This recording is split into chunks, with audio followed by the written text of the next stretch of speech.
ජනාධිපතිතුමා පත් කළ මේ වැටුප් කොමිෂන් සභාව මේ රටේ රාජ්‍ය සේවකයන් අර්ධ රාජ්‍ය සේවකයන් වගේම මේ මොහොතේදී විශ්‍රාමිකව සිටින සියලුම රාජ්‍ය සේවය සැබැඳි සියලුම සේවාවන් වල මේ වෙනකොට පවතින වැටුප් විෂමතාවයන් ඉවත් කිරීම සඳහා ගනිපු ඉතාමත් ප්‍රගතිශීලී පියවරක් විදියට දීර්ඝ කාලයක් වැටුප් විෂමතාවෙන් පීඩා විඳපු මේ රටේ ගුරුවරු විදුහල්පතිවරු ගුරු උපදේශකවරු ඒ කියන්නේ ලක්ෂ 3කට ආසන්න මේ රටේ රාජ්‍ය සේවය නියෝජනය කරන වැඩිම පංගුව කිව්වොත් නිවැරදි බරපතල වැටුප් විෂමතාවයකින් දශක 3කට අධික කාලයක් දශක 3කට ආසන්න කාලයක් මේ වැටුප් විෂමතාවෙන් පීඩා වින්දා.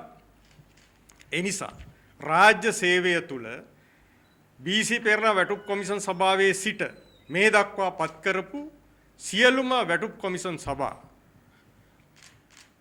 ගත්තොත් අපිට කියන්න පුළුවන් විශේෂයෙන්ම ගුරු හා විදුහල්පති සේවාවල් වල පැවති බරපතල වැටුප් විෂමතාවය ඉවත් කරන්න සමත් වුණේ නැහැ.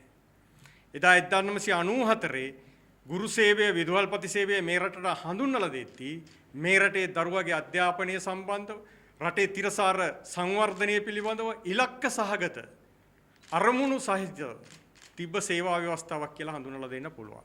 නමුත් ඒක වංකව පැවති පාලකයන් විසින් 1997 දී මේක මේ රටේ සමස්ත වැඩ කරන ජනතාව අතර වැඩ කරපු ගුරු සේවය විදුහල්පති සේවයට අහිමි කරනවා.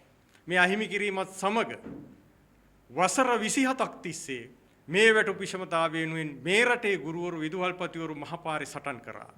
ඒක ඓතිහාසික සටනක්.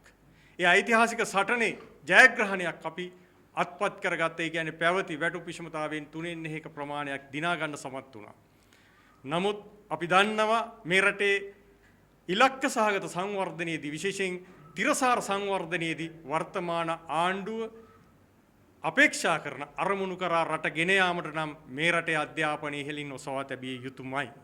ඒ වෙනුවෙන් මේ රටේ ගුරුවරු විදුහල්පතිවරු බලගැන්වීම විශේෂ කාරණයක්. ඒ නිසා අපි මේ වෙනකොට අධ්‍යාපන සභාව හරහා විශේෂයෙන් මේ රටේ අධ්‍යාපනයේ විශාල පිම්මක් නැත්නම් ඉදිරි පියවරක් තබන්න සූදානම් වෙලා තියෙනවා. එතෙන්දී පැවති වැටුප් විෂමතාවය ඉතිරි 3/2 පිළිබඳ සමාජ සංවාදයක් තියෙනවා, ගුරුවරු අතර සංවාදයක් තියෙනවා. ඒ ඉවත් කර ගැනීම සඳහා මේ වැටුප් කොමිෂන් සභාව ඉහමත් පිටුවහලක් වෙයි කියලා විශ්වාසය අපේ සමස්ත ගුරු පරපුරේ තියෙනවා. ඒ නිසා මේ වෙනකොට ආණ්ඩුව කෙරෙහි ඉදිරිපත් වන බොහෝ වැටුප් විෂමතාවයන් සම්බන්ධව මේ වැටුප් කොමිෂන් හරහා ඊතා විද්‍යාත්මක ප්‍රවේශයක් තුල තීරණ ගැනීමේ හැකියාව ඊතා සාධාරණ කෙටි කාලයක් තුල හැකි වෙයි කියන විශ්වාසය අපිට තියෙනවා.